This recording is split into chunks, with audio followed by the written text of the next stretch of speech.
Good day mga kanitib. Balik po tayo dito sa programa sa Philippine Tip Chicken Digital TV. We are broadcasting dito po sa Technology Business Center sa loob mismo na campus ng Central Philippine University. Ang Central Philippine University po is a private university. Head of President, Reverend Dr. Ernest Howard Daguhoy. Ito po yung kaibigan na kaakibat po nyo sa pag-aaral ng Tip Chicken ng commercial scale. Si Philippine Tip Chicken, Doc James for short. Magandang araw naman sa ating mga kanitib. Medyo matagal-tagal na hindi po tayo nakapag-present ng ating video. Ngayon po, patuloy po tayo dito sa ating mga ginagawa na kung saan po makadulot po ng konting kalaman sa ating mga ka-native that keep on following the Philippine Native Chicken. Sa ating pala mga ka-native na kung saan pumunta pa ng Liilo kay Sir Roland dyan sa may Zamboanga del Norte na pumunta pa ng Liilo para makattend ng seminar natin noong karaang April 27. Magandang araw po sa inyo, sir, at sa lahat ng ating mga online participants in the seminar. Magandang araw po sa inyong lahat. Sana po yung mga kalaman na na-share natin noong karaang April 27, makadagdag kaalaman po dyan sa kaalaman po sa inyo para sa pagpataguyod ng inyong pag-alaga ng native na manok sa mga kayong bahagi ng Pilipinas. Tandaan natin na kung saan po ang pag-alaga ng manok isa sa mga alternatibong hanap buhay para makadulot ng additional income dyan sa ating mga pang-araw-araw na ginagawa sa ating pamamahay. Tandaan natin that the Philippine Native Chicken hindi sa ganong kahirap palagaan compared than the baka o di kaya kung ano man dyan because ang manok na to is locally adapted sa ating location. Ang Philippine Native Chicken po, we are here always, the Research Center po Philippine Native Chicken ng Central Philippine University nandito palagi sa inyo para magpaabot ng kaalaman ng siyensya sa likod ng mga teknolohiya na makikita po nyo sa ating pinapost po sa ating page. Sana po kahit paano makadagtong kalaman sa inyo para magpatuloy sa alaga ng manok native. Maparami po natin. Tandaan natin na the demand of native chicken all throughout the country since then in 2010, that is about 130 million heads per year. Ibig sabihin, almost 14 years na. Ibig sabihin, the demand is keep on increasing. And that is why that the Central Philippine University Research Center po Philippine Native Chicken, patuloy po kami sa aming ginagawa para po na matulungan ang ating mga native all throughout the Philippines ng siyensya sa likod. Alam nyo kasi mga native habang dumadami kasi ang alagaan ating manok, kailangan po natin ang siyensya dyan. Tandaan natin that backyard technology is intended only for chicken. If you are only raising less than 20 hens and roaster, walang problema yan mga native. However, if yung nalagaan po natin medyo madami-dami na 100 or more than by the hundreds, ibig sabihin po kailangan natin ang teknolohiya. And that is why at Central Philippine University nagpapaabot po kami ng kalaman. That is why that if you have some problems or queries, don't hesitate always to message us at Philippine Native Chicken. Minsan, pag hindi natin kasi masagot yan, marami kasing ginagawa tayo, but we're always finding means na masagot po ang inyong mga katanungan. And baka gusto po nyo, may nakalagay po tayo ng mga information, common information, that is what we call the frequently asked questions about raising native chicken, na makikita po nyo dyan sa ating website. Puntahan po nyo ating website, yung philnativechicken.com. Nandyan po ang mga information na kailangan po ninyo para sa inyong pag-alaga na manok na native, no, sa inyong mga lugar, no. Ngayong araw po mag-discuss po tayo. Alam mo kasi na ang init ngayon sa Pilipinas, no, in some part of the Philippines right now, pumapalo from 47 to 48, and may mga lugar na ang init, no, pumapalo hanggang 52 degrees centigrade. No, ibig sabihin, no, ang agricultural activities natin po halos, no, apektado because sa sobrang init. And one way and how we can do it, na kung saan patuloy po tayo, no, take advantage, no, of this situation, no, to realign our activities and to make plans para sa darating na tag-ulan, no. May ideya po tayo para makaprepare naman sa sunod na mga tag-tuyot. And but that is what we have done nung time ng COVID, na kung saan po ang Central Philippine University, sabi ko, no, sa mga alaga na manok noon, no, it's high time for us to realign our activities. What is missing, what was the missing then, no, dapat makorek natin, no, dahil may panahon pa tayo. Ngayon po, no, sa ating pag-alaga ng manok, no, let's take advantage, no, of this situation, para at least makapagplano, and then, no,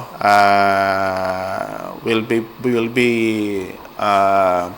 adding you some information na kung saan po makadagdag kalaman po sa inyo, para na kung saan, no, sa pag-realign nyo, sa pagplano nyo dyan, no, you can have it be considered para at least, no, maging mas maging mas konkreto po ang plano natin sa pag-alaga. Now, raising native chicken, as I've mentioned, that it is always connotated as the cheaper source, no, of tawag dito ng meat and protein, meat and eggs, no, for the family. Pero hindi lang siya ganoon maka-native, even the income that we have. Kaya lang sa pagkakaroon ng manok natin, no, dapat alam po natin that we can have it be done, na kung saan po we must to integrate it, no, with other enterprise. Otherwise kasi, no, monocropping by itself, ang problema natin, pag nadali yung isa, like what happened during the ESF, na kung saan po, no, yung baboy, napiktuhan na, pigiri lang kasi ang business, na what happened is that na napiktuhan ng ESF yung babuyan nila, na halos doon ka na mahirapan magbangon, no, especially na kung ang pag-usapan natin dito is about 100 sow level and up. Now, alam natin that ang binibigay kasi ng gobyerno na ayuda, hindi yan para sa pang-commercial, but it is intended for our backyard raisers. No? Yung kung bakit nakawawa palagi ng ating mga commercial raisers, no, bakit pag hindi kasi nalugi ka na doon, no, ang problema mo naman is on how to recover. And that is why that a native chicken, now we are always encouraging our raisers that if possible, no, we must learn on how to make some integration, na hindi lang sa manok, but possibly yung manok natin, no, we can integrate with the crops, no, and other animals. Ang kailangan lang doon sa ating maka-native is that how, no, we can do it, na kung saan po, no, they will be complementing each other. Hindi na ibig sabihin na baka maging antagonistic. Pag sinabi mo kasi antagonistic, ibig sabihin, no, baka nagtanim ka ng munggo, no, and then yung manok mo nakagala, and then namulaklak ang munggo mo, ano mangyari? Ibig sabihin po, kainin po ng manok po ninyo ang bulaklak ng munggo ninyo. E ano pang harvest mo doon? Dahil kinain na ng manok, natuka na ng manok ang bulaklak ng inyong mga mungbin.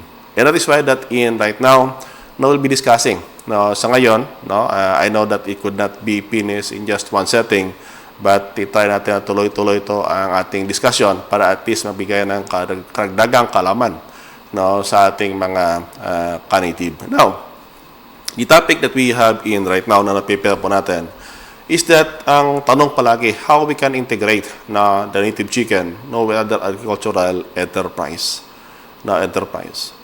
Ibig sabihin po, ano ba ang posible natin magawa na kung saan, no, ang native chicken is the base enterprise, pero, no, yung native na yan, no, maging kabahagi niya is halaman, ibang hayop, no, and how to do it. And that is why that in this presentation that we have, no, will be more of giving, no, insights, no, on establishing the various farm enterprises. No, ibig sabihin po ng establishing the various farm enterprises, tandaan natin, no, we are promoting here diversification of farming. Otherwise kasi, pag naka-monocrop po tayo, and what will happen is that pag may mga kalamidad, ay laloko na, baka malagay po tayo sa langanin. Now, in this topic, no, ang isa sa consideration natin is that not only on the Philippine native chicken, I know that marami pa kasi mga specialized page, no, sharing about knowledge when it comes po sa various agricultural undertakings. Lagyan natin ng acronym, no, para mabilis natin maintindihan. Now, ang isa kasi palagi, no, sa ating natin is that why we should need to learn. Alam nyo kasi mga ka-native, no, mula noon, naging kabahagi po tayo na mga activity ng Department of Agriculture na minsan na ang tao pumunta because of the previous, na kung ano-ano lang dyan. But we must be serious enough. No, otherwise kasi, no, the learning process being extended by any extension arm, either it is in a public or a private institution, basta meron sa extension arm, no, we must to learn. Otherwise kasi mga ka-native, ang isa kasi sa tingnan natin is that na ang mga kaalaman kasi na like what is presented in this Facebook page, na halos kasi ang ating Facebook page is a specialized page na kung saan po lahat na pag-usapan natin dito native chicken, no, hindi naman kasi natin maiasa lahat sa mainstream media, no, because mainstream media naman halos na maraming bahagi kasi ng diskusyon ano dyan. No, sa atin sa Philippine native chicken, that is why that if you found this page informative, no, paki-share naman dyan sa mga kilala po ninyo na sa tingin po niyo makatulong po tayo. Sa hindi pa nakapag-follow, subscribe, o nakapag-like ng ating page, please have it be done para every time that we have this kind of video presentation na ma-notify po kayo ng ating social media platform. Now, learning per se. Yung ko bakit naalaw kasi yung isang bisita ko dito, no, Central Philippine University. Now, by the way, plus sa ating mga ka-native dyan that would like to visit Central Philippine University, no, you can contact the various mobile number na binibigay ko dyan sa page. No, if you really want to talk, bumisita po dito sa may CPU. Now, sabi daw, no, ang half day na kwentuhan namin, no, sabi daw halos isang taon na na pag-aaral ang gawin, no, just to learn about it. And that's why that sabi natin is that na ang learning process kasi is a continuous process. Ibig sabihin, hindi yan natatapos. Sabihin mo, nag-graduate ako, undergrad, na dapat tapos na yan. You need to masteral, doctoral, but even the doctoral phase, and after that, no, a continuous process of learning. Yan kasi ang buhay, no, in order for us to survive in this ever-changing environmental condition, and not only the condition, but even in our political arena. Tandaan natin, malapit naman ang election, 2025 po. Kayo na pong bahala dyan. That is why that we need to learn, no, various technologies na makatulong po sa ating pag-alaga po ng manok. And that is why that Central Philippine University, we are always sharing this information para at least, no, kahit paano po, no, ang mga impormasyon na kailangan ninyo technical, no, mabigyan po namin kayo ng gabay. Otherwise kasi sabi palagi is that na hindi mahirap mag-umpisa, excited ka, no, pero sa panahon na tapusin mo ng project mo, hintuin mo ng operation mo, no, napakalungkot po, no, pag-isipan o damdamin po yun. Masyadong masakit, especially na kung investment natin is by the millions. And that is why that ang Central Philippine University, palagi sabi ko that along the way that you are implementing this kind of project, if you have some concern, no, don't hesitate always to contact the Philippine native chicken. Na kahit paano po, no, sa ubod ng aming makakaya, no, we are very much willing to assist every research that is coming to our research station dito po sa may Central Philippine University. We need to learn, no, bakit? We need also to earn. Tandaan natin that ang pinag-aralan natin, no, on the seminar or possibly going to a formal school, now we must also to make sure na yung learning process na yon madulot po sa atin ng kita. Otherwise kasi mga ka-native, if na we keep on learning and learning without doing it, ibig sabihin po, no, we are talker, not a doer. No, yan kasi maka-native. No, importante kasi whatever learning that you have, no, make sure na you can have it be implemented. But during the process of learning, tandaan natin that no one possesses a single all the knowledge. Ang kailangan po natin yung maka-native, no, we must to take, no, to follow up ano bang pwede natin gawin para po na magdagan pa makalaman natin dyan, no, tungkol po sa pag-alaga ng manok, no. And hindi lang yan kasi mga manok na ka-native, meron pa ibang mga bagay. And that is why that yung ating presentation sa ngayon, no, it is more on insights, no, of giving you for informations, no, on how you're going to, no, integrate, no, yung native chicken with other enterprise. And that is why that sa ngayon po we'll be discussing we need to learn to earn. Why? For us to learn and earn, we must to explore. We must to explore all the opportunities found in our environment. Ibig sabihin po mga ka-native, it is not that we are looking for opportunity, but pinibad sa ating mga ka-native, we must not to look the opportunity, but we must to create an opportunity. And that is why that we are exploring all the possibilities. Ano bang pwede natin gawin na kung saan po na we can create opportunity. Ang isa sa pinaka-ihimblo ito mga ka-native is that once we establish our own project, ibig sabihin po na hindi kasi natin kaya yan na tayo lang mag-isa. And what will happen? Now, we need other people to help us implement the project. Ibig sabihin, we created opportunity for other people. Na ang direkta dyan is yung tumutulong sa iyo para mag-alaga ng manok. But the indirect naman dyan is those enterprises whereby we are buying or we are taking our inputs. What else? Who else? Ang isa pa dyan is on our market. And that is why that we must to explore all the opportunities that creating our opportunity na natin palagi is that in agriculture, na it is not on the production that will bring us more income. No, it is in the processing and marketing whereby it will further explode our level of profit. After we explore na the environment that we have, we must also learn to adapt. Ano ibig sabihin po ng adapt? Ibig sabihin po na tandaan natin na naalala ko kasi yung sa may dito yung sa may genetics namin noon. Sabi daw na the genes that is all the reaction of the genes to the changing environmental condition is always lagging behind. Ibig sabihin po laging huli. Tandaan po natin ano nangyari sa atin ng nakaraang ang init na 38, sobrang init na yan. Pero ngayon, tingnan niyo palo 43, 44, up to 52 degrees centigrade. What happened? There are some Filipinos na may mga comorbidity na kung saan po talaga nadali po ng panahon na to. But mostly of the Filipino is gradually adjusting or adapting to this ever-changing environment. Wala po tayong magawa na baka sabihin mo sa araw, huwag ka muna magsikat para at least hindi maging mainit yung paligid. Tandaan po natin, sisikat at sisikat yan. And what we need to adjust is ourselves. And that is why that in adapting, exploring the possible opportunity, creating the opportunity, the next step is for us to adapt with this condition. That is not only in terms of the environmental condition, but even in the political landscape of this country.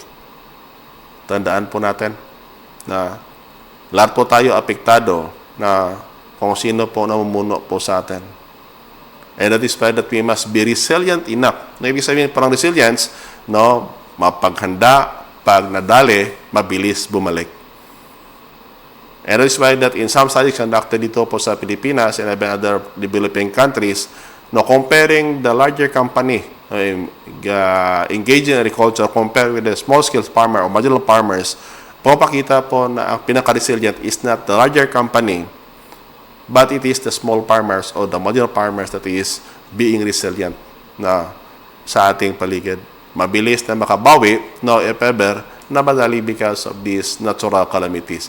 Whether we like it or not, natural calamities always come. It is a matter of how we adjust ourselves and how the matter how we make some strategies na kung saan po ang ating productivity po will not be affected. Tandaan natin as we adapt, no, we must also to recognize. Ano ba recognize? Ibig sabihin, nandyan na yan. Whether we like it or not, we must like it.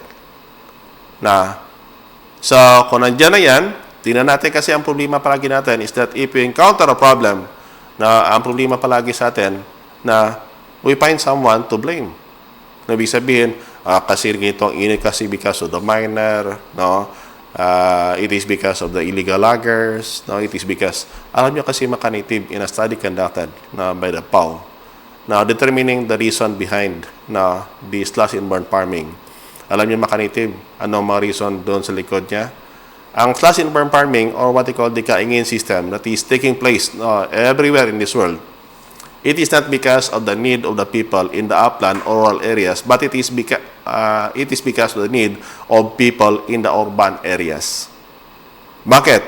Kulang sa pagkain. Try to take a look on the situation in right now. Na kung saan po malawak na lupain, they are considered as a prime land, agricultural land, but what happened? Ang mga prime land na yan na-convert into residential, commercial, industrial, and others. And mind you, every year, take a look, how many hectares are being converted into residential, commercial, industrial? And those are the land considered as prime land. Now, what happened to the farmers stealing that land? Pupunta yan sa bundok para doon na lang magsaka. To the point that, because na maraming kahoy doon, talagang ginakapas nilang kahoy para makapagtanim lang dyan. Pinuputol lang ang kahoy para makapagtanim lang na mga agricultural crops and raising animals to supply the need of the market. And that is why that ang reason behind, wala po tayong sisihan, ibig sabihin po, lahat po tayo naging contributor kung ano man ang sa ngayon. Dapat itanong natin sa ating sarili, ano ba ang may tulong natin? Hindi po kaya ng gobyerno natin na gawin ito na mag-iisa. Kailangan po nito is ang tulong-tulong, pagkakaisa na lahat ng Pilipino para matugunan ito. Tandaan natin that environmental dilemma knows no boundary. However, kung mga political sana o geopolitical lang concern, it can be easily be mitigated in one country. But ang environmental phenomenon po is masakit po. Wala pong boundary yan. Yung kung bakit in the Philippines, we're experiencing El Nino, but in some area naman, they're experiencing flooding. Yun mga ka-native. We must recognize ang mga bagay na yan. And once we recognize something, wala po tayong magawa para pigilan ang araw. Wala po tayong magawa para pigilan ang ihip ng hangin. Ang ating magawa po is to make change within ourselves. Pili bang as we go along on this process, we must develop our new innovations na angko po sa ating paligid at angko po sa pangailangan ng ating market. Otherwise kasi pag hindi po tayo mag-develop na mga technology or innovation, wala pa mangyari. And that is why that as we develop the innovation that we have, tandaan po natin. Sa agriculture kasi, if we found problem na kung saan po January, may problema po sa kakulangan ng pagkain, and then lahat po tayo, nagtanim po tayo, and what will happen? You will still be waiting for 3 to 4 months. And that is why that projection in agriculture is very critical. And the data very critical po. Bakit? And that is why that sabi natin is that pag hindi po tayo maging handa, magiging problema po natin, we are always lagging behind. What happened? Noon, ibinalita na mahal, na masyado pong expensive or mahal yung kamatis, to the point na marami po ang tanim ng kamatis, only to know that after, by the time it will be harvested, marami naman ang nag-harvest. Sa punto, na supply dumami, yung presyo po halos bumaba naman. Yung kung bakit sa agriculture, projection is very critical. We are here agriculture to make some projection, but that projection that we'll be doing, dapat accuracy level, it should be almost 95 to 99%. Otherwise po, pag hindi po tayo alam mag-project, ganon pa rin ang buhay sa pagsasaka sa Pilipinas. And that is why kailangan po natin is yung mga graduate natin o mga estudyante natin kung saan po may tamang kaalaman, technical, para to make some these innovations. Tandaan po natin, in this presentation that we have, in this video that we have, tandaan natin, you are here to learn, but it is not only to learn, but we must to earn. For us to earn, we need to explore anong opportunity, or can we create our own opportunity, or we must to adapt to the current situation and recognize our limitation para po kung saan po as we identify all those things, we need to make innovation, and projection is very critical when you make innovations. Tandaan po natin wala pong failure sa pagsasaka. We only find means kung saan po hindi gumagana sa ginagawa natin. And that is why that we must to keep on innovating para po naman na baka darating yung panahon, our innovation will really fit into the requirement of the racer, at the same time, the requirement of the world. Sa ating palamang ka-native, na problema po ninyo, yung manukan po ninyo dyan, medyo may amoy na, posible bang, paano po tayo makatulong sa inyo dyan, para at least yung mga amoy mawala. At the same time, ang health ng ating manok. Lalo na ngayong tagtuyot. We are introducing ang chick brooding, emulsified concentrate po mga ka-native. This is another innovation that we have na kung saan po makatulong po. This is really intended for the brooding. Ibig sabihin po, gamitin po natin sa mga sisyo na kung saan po less than 30 days old.